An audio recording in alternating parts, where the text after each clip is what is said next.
Hello, everybody. This is part one of a series of three presentations. And this one is terminology one. We're dealing just with one term this time, and it's a very emotive one. It's terrorism. And the subtext is and the Orwellian debasement of language. So terrorism is our example because it's such a good one to use. My name is Queen McNeil, and I'm running the presentation. There is a very important link, because this presentation is in fact related to the document that I have linked below this. You can see the URL there. It's a related 2004 study of the term in relation to international law. So it's actually done by a university in the United States way back in 2004, but it's very succinct and it's very useful. And I will be my presentation will be in relation to that, so you can have a look at that by following the link there. Hopefully you can copy paste it and look it up.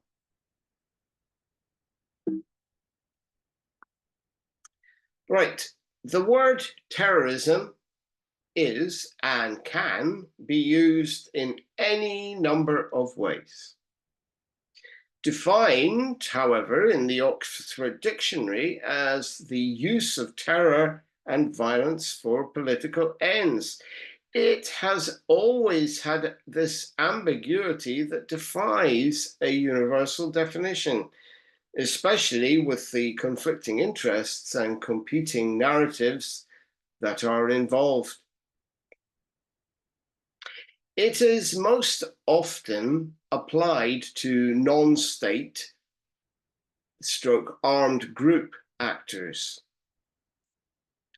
such as the Islamic State, for example, which you can see in the picture below. When they were around, they're currently in hiding somewhere in the Iraqi desert, Iraqi-Syrian desert, but very, very low profile. Unusually, all states eventually agreed that the latter organization were in fact terrorists in this case, and they acted accordingly. Most non-state actors accused of being terrorists might, however, be identified by friendly states or political supporters as freedom fighters engaged in a legitimate struggle. So how do we work out who's right? And anyway, what is it about states, and in particular powerful states, that allows their representatives to restrict the terms used to non-state actors only, or more precisely, particular non-state actors?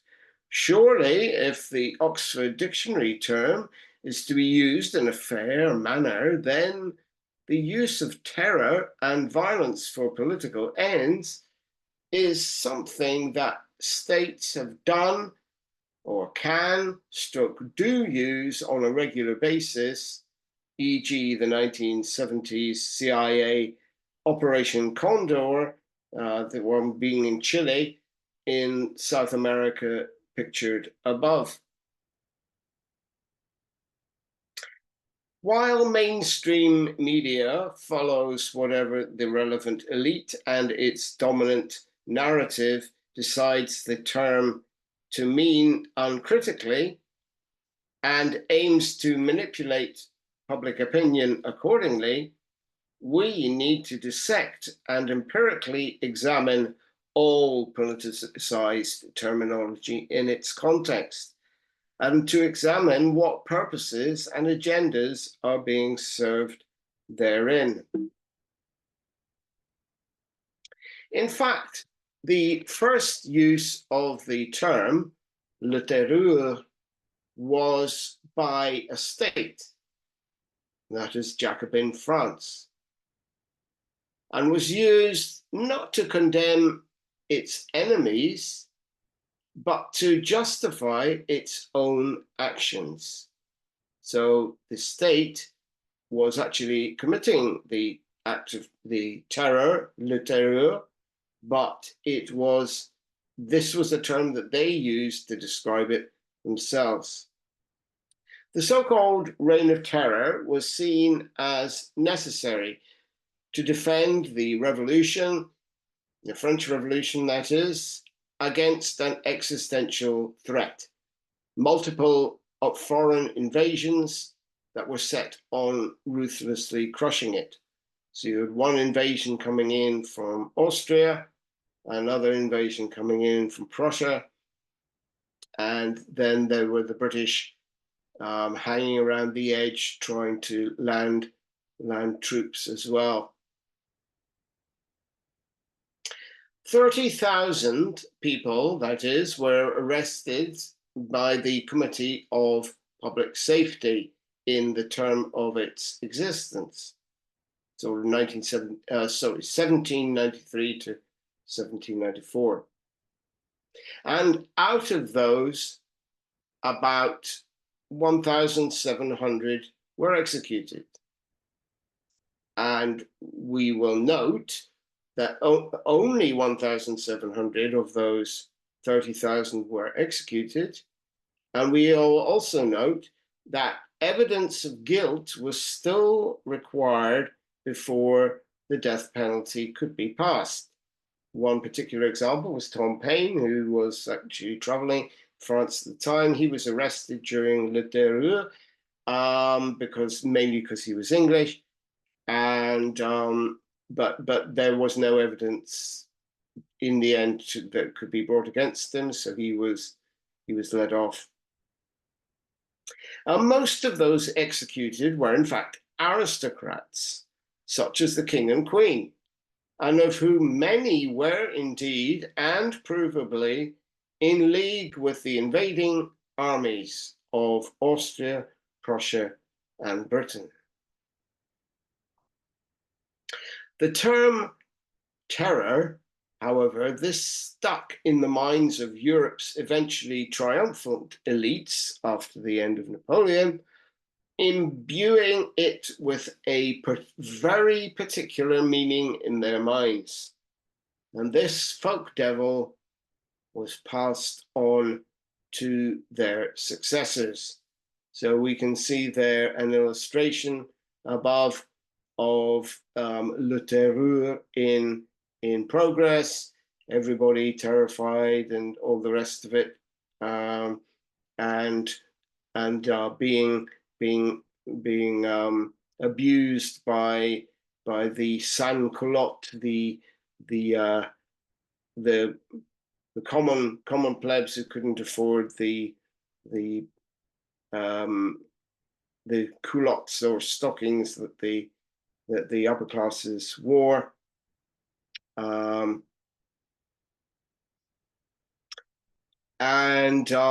As you can see, it's a very one-sided picture. The next usage of the term, in English that is, in a different context, now applied by a state against the other, of the rebellious poor, is instructive.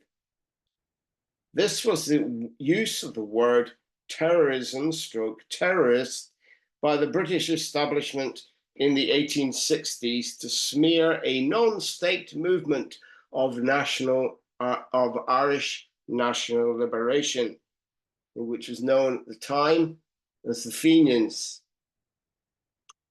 The latter were demonized in racist terms as being inherently violent, stupid, and primitive. So their recourse to using violence against the foreign occupier's army and the tyranny of the settler colonial landlord class could be castigated in the public mind as mindless and indefensible terror. We can see how this very British spin on a word to suit its own ends has stuck with us on down to the modern day in a slightly modified but essentially unaltered intention of delegitimizing whoever is the current enemy of great power. So this is a habit that the British have never really got out of, certainly not before the Good Friday Agreement. So these two are Punch cartoons. You can see how racist they are, and the implication being that the Irish are inherently violent and stupid. There's the Fenian Guy Fawkes, as it's called on the left. He's about to blow himself up on a barrel of gunpowder, surrounded by his family who are looking on.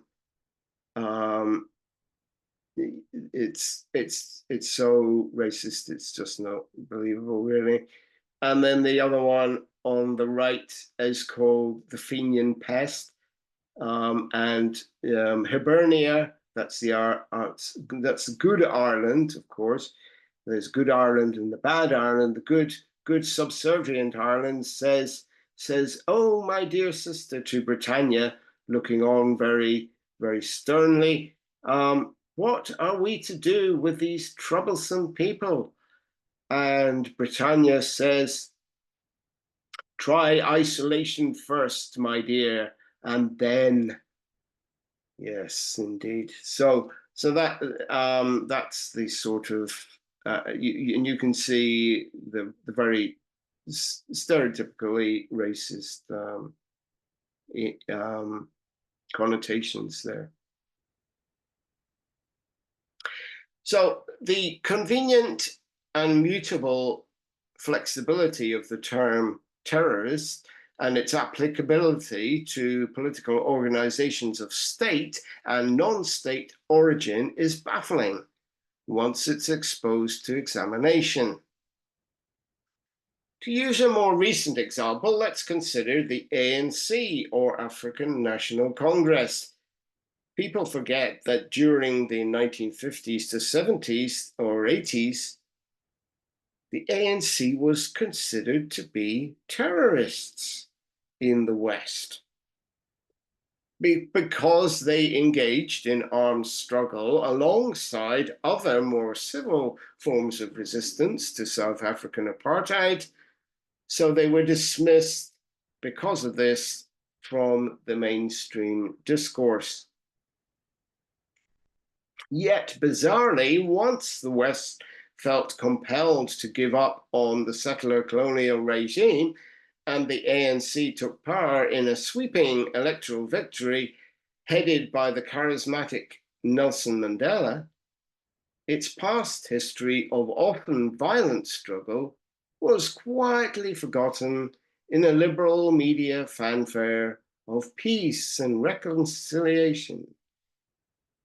Recently, however, ANC South Africa has been less accepting of the 1990s settlement and is in danger, in Western eyes, of slipping back to something approaching its old categorization, simply because it has dared to challenge US power in regards to Palestine. So we can see over there, that's quite an early image from the struggle against apartheid. That's 50s, 60s, or 70s, I think. I'm not quite sure which, but it's giving you an idea of the popular protest against the absurd system. And then we have at the bottom, that's the flag of the ANC being flown in more recent years by its supporters. And the ANC are now the government. To use the aforesaid current example and applying the later Oxford Dictionary qualification of terror as a violent act, that is specifically and tactically targeted against civilians, the dominant global narrative remains determined to frame, say, Palestinian Hamas and its Qassam brigades armed wing as terrorists in order to delegitimize them. This is very current. Yet while Hamas has undoubtedly committed acts of terror under this definition in the past, like in the second Intifada when they were blowing up buses, you can see an image of that above. And also on October the 7th last year, though it's argued that it wasn't quite at the level of atrocity which the Israelis claim, it certainly didn't involve any of that hanging on activities that is supposed to have, or the extra activities that happened. There were certainly people who were gunned down as if they ran away from the Hamas people, and they seem to have thrown some grenades into shelters where people were trying to hide. But it should be remembered that it is also an army of national resistance to an illegal occupation that mixes terror with regular style guerrilla warfare, and that also commands mass support and a related electoral mandate dating from 2006. And that provides the services required for civilian life in the Gaza Strip, not in the West Bank, because there was a coup by the Palestinian Authority there, so that put an end to Hamas's brief chance of holding power there as well. They tried that in Gaza, it didn't work there. So Hamas authorities, in terms of just basic civil authority work, like the sort of equivalent of a local council. These are, your local councillors and your local people who collect the waste and who service the community in a civilian sense are employees of Hamas. Are they terrorists, really? One could also argue that the Israeli state is in itself produced by a terrorist armed group, that is, prior to 1948, one that has forcibly seized land and resources from Palestinians ever since, primarily by using, yes, terror. This time implemented as a state with superpower backing. There is again the consideration that in order to undermine Palestinian unity, Israel actively encouraged and indirectly supported the early Hamas. Now, the intention there was to use Hamas to undermine the PLO, the Palestinian Liberation Organization, which evolved into the Palestinian Authority. But then they suddenly realized that Hamas was going to be more of a threat to them than the PLO ever was. So who here is the terrorist?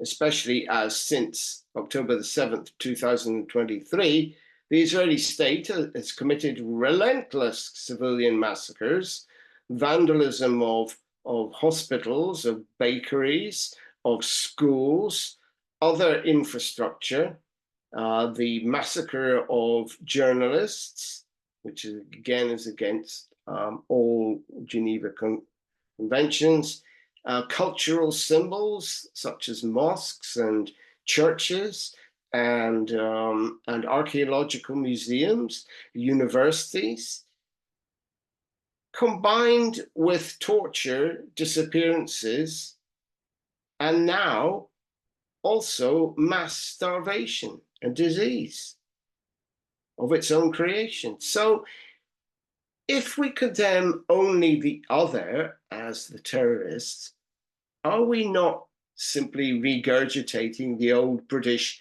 Fenian menace trope, but in a new context to suit?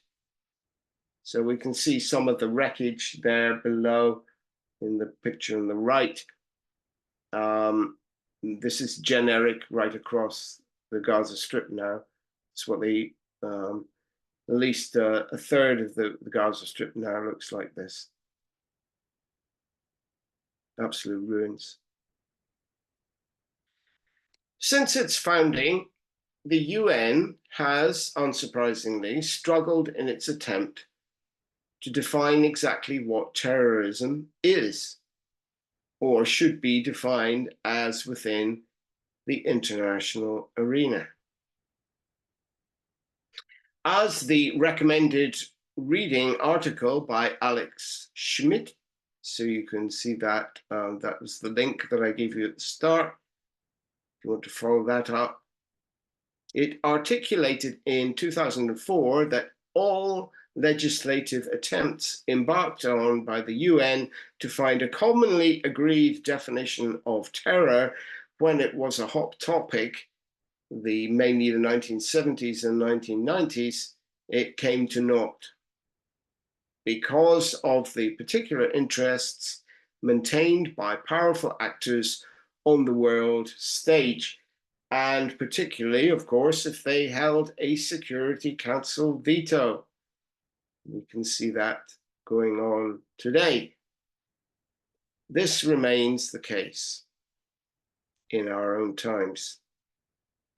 It can be seen from what we discussed earlier on that power shapes the widely understood narrative on terror. So it's defined by what power decides, not what the actual any sort of impartial or objective discussion might define it as. It's defined what power decides it is. So therefore, it is not an equal empirical discourse.